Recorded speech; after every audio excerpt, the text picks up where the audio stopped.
તો જય માતાજી, નમસ્કાર મિત્રો, તમારું સ્વાગત છે અમારી ચેનલમાં।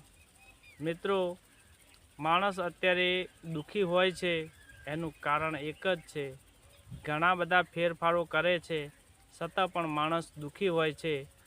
તો મિત્રો, આવા ફેર અને દવા ફેર કરવા છતાંય જો ફેર ન પડતો હોય તો સ્વભાવ ફેર કરી જુઓ, એનાથી જિંદગીમાં ફેર પડે છે।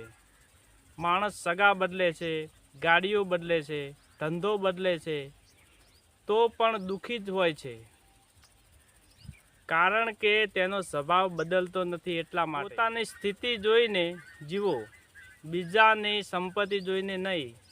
2000 વોલ્ટની દિવસે કોઈ કિંમત હોતી નથી। દરેક દીવો પોતાની જગ્યા ઉપર જ પ્રકાશ આપે છે, સૂર્ય પોતાના સમય ઉપર પ્રકાશ આપે છે। પોતાના માર્ગ ઉપર વિશ્વાસ રાખો, બીજાની સરખામણી ન કરશો। દરેક વસ્તુ બદલાવ નક્કી છે। સંસારમાં બસ થોડી રાહ જુઓ, કોઈનું દિલ બદલશે તો કોઈનો દિવસ બદલશે। સમય ક્યારેય એક સરખો રહેતો નથી।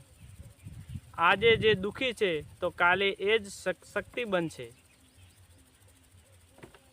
બસ વિશ્વાસ અને ધીરજ રાખવાની જરૂર છે। નસીબ સમય પ્રમાણે ફેરવાય છે, પણ માણસનું સાચું મૂલ્ય તો તેના કર્મોથી જ ઓળખાય છે। જે માણસ સિદ્ધાંત પ્રમાણે જીવે છે તે સુખી થાય છે, અને જીવનની બાજી તો કર્મોના હાથમાં હોય છે। માણસ નિયમ બદલશે તો કર્મો રમત બદલશે।